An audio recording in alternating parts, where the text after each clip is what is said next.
Global warming alarmists and science, they are not one and the same, but you've probably never heard that. Christopher Booker is here. He's the author of a brand new book, The Real Global Warming Disaster. Christopher, I have not read your book, but a member of my staff has and says it's absolutely riveting, filled with stories you've never heard. I want to start with this. There is a PBS interview, and we dug for this interview and we found it, and I have to tell you, it's shocking to me. This is a PBS interview with former Senator Timothy Worth talking about a hearing the Senate had in 1988. Could you set this up a little bit, please? Yeah, Glenn, two very important things happened in 1988, and the one that got all the headlines was Jim Hansen, your great scientific expert from the Goddard Institute for Space Studies, appearing in a very carefully staged way, which Senator Worth was explaining a bit of, how they opened the windows and made sure it was as hot as possible, in order to promote at that stage was by far the most alarmist statement made by any, quote, scientist on the subject of how the world was heating up and was heading for catastrophe.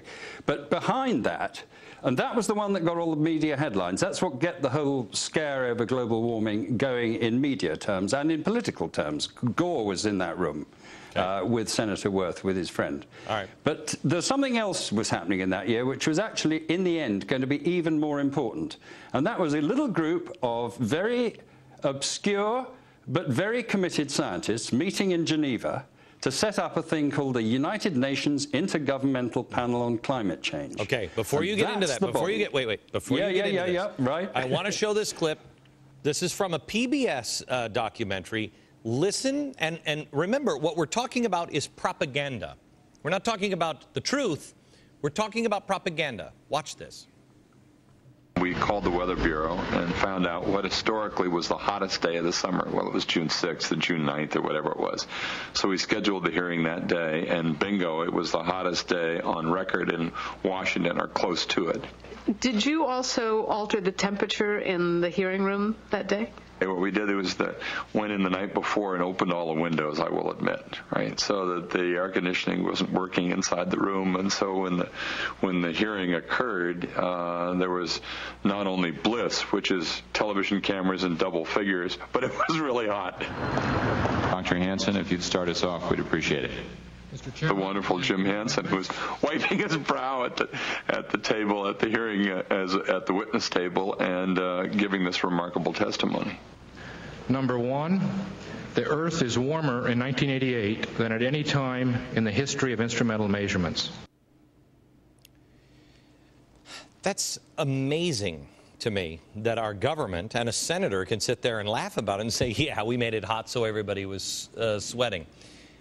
They left there in the same year they started the IPCC, which came out and said all kinds of things, including you got to stop eating meat. Where are we now, Chris? Yeah, well, the thing about the IPCC, it's often described as 2,500 of the world's top climate scientists agree that we've got a terrible problem with global warming. When you actually look at it, what's shocked me looking into this over the last 2 or 3 years, reading it up, looking at all the background, is to discover how utterly rigged the IPCC has been as a propaganda exercise rather than a scientific operation. It's always been, it was set up in 1988 by guys who were totally committed to the idea that we were heading for serious global warming and that the cause of it was CO2. They programmed their computer models to predict that, and for the next 10 years, it seemed to be very plausible. That's why it took in so many politicians, the media by and large, with some honorable exceptions such as yourself. The thing seemed to work because the computer models and what was happening in the real world seemed to be going together.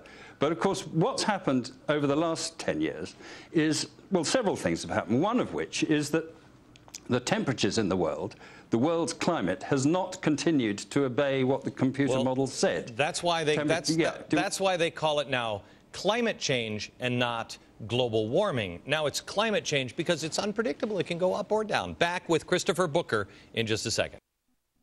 Real global warming disaster. There's a method to my madness tonight, and I want to show you a clip of our politicians, because if you're talking about global climate change, we have to have clean energy. But the only real clean energy that America has ever, the world has ever discovered is what?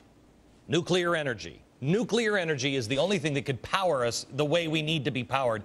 Yet we can't have it. But listen to our politicians on nuclear energy for the rest of the world.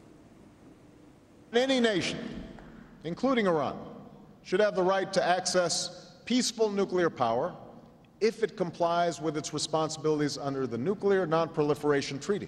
We have made it clear to Iran that they have a right to peaceful nuclear energy for civilian purposes under appropriate safeguards and monitoring, but not to a nuclear weapons program. Let me ask you this, Christopher. Why would our country be so eager? We don't say that to India or China, that you can build new coal plants and, hey, go ahead and build as many as you want. You have a right to new coal plants. We're trying to discourage them. Why would we say that's okay, and yet we can't have any nuclear power plants here? It's almost like there's a different agenda. Your country and mine, the UK, are facing a terrific problem in the next few years, which is for years we've been not building nuclear power plants. We've been reluctant and refusing to build coal-fired power plants, which provide half of the US's energy, as you know. And we are facing a massive shortfall in our supplies of electricity, which we need to keep our whole civilization going, computers, television, and the rest. So you've got a very good point here. I love that little clip because it shows, yet again, the incredible hypocrisy that lies at the heart of the whole of this greeny madness about the environment, about global warming, about nuclear power, and the rest of it. All right. Chris, the name of the book is The Real Global Warming Disaster. Again, I haven't read it, but my staff says it is fantastic. We'll be right back.